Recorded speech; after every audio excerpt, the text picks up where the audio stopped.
أعوذ بالله من الشيطان الرجيم. بسم الله الرحمن الرحيم. الله أكبر الله أكبر الله أكبر. لا إله إلا الله. الله أكبر الله أكبر ولله الحمد. الله أكبر كبيرا والحمد لله كثيرا وسبحان الله بكرة وأصيلا. وعلیکم السلام ورحمۃ اللہ وبرکاتہ۔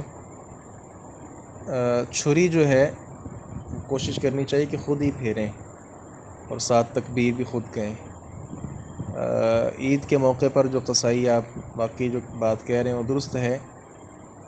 کئی جو ہے وہ عیسائی طبقہ سے ہوتے ہیں اور اس طرح کئی انہیں تکبیر پڑھنا بھی نہیں آتی ہوگی، یہ بات حتمی ہے، ہوتا ہے ایسے۔ اور اکثر جو ہیں انہوں نے شراب نوشی کی ہوتی ہے پہلے، زیادہ تر قصائیوں نے، تاکہ کام جلدی ہو۔ اس صورت میں سب سے اچھی چیز تو یہی ہے کہ آدمی خود اپنے ہاتھ کے ساتھ ذبح کرے، لیکن اگر وہ ایسا نہیں کر سکتا تو اسے یہ ہمت اپنے اندر پیدا کرنی چاہیے۔ اللہ کے نبی صلی اللہ علیہ وسلم کے دور میں ایک باندی، اس نے جو ہے وہ بکری ذبح کر ڈالی، وہ لوگ حیران ہو گئے کہ اس نے ذبح کی ہے۔ تو کوشش کر کے ہم تو، ہمارے پاکستان کے جو مرد ہیں الحمدللہ یہ بڑے جذبے اور جوان، اچھے جوان ہیں۔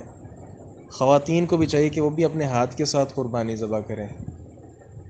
اگر ایسا ممکن نہیں ہے، یعنی بالکل ہی طبیعت اس پر آمادہ نہیں ہوتی، تو پھر بجائے اس کے کہ وہ قصائی چھری پھیرے، ایسے قصاب سے چھری نہ پھروائیں، بلکہ اپنے کسی پڑوسی سے، یا کوئی بھی آپ تصور کریں ہمارے کوئی مسجد کے حافظ صاحب ہیں یا دائیں بائیں، انہیں مدعو کر لیں، ان سے کروا لیں۔ باقی بعد میں جو گوشت وغیرہ بنانا ہے چلیں وہ ان سے کروا لیں، اس میں کوئی زیادہ قباحت نہیں ہے۔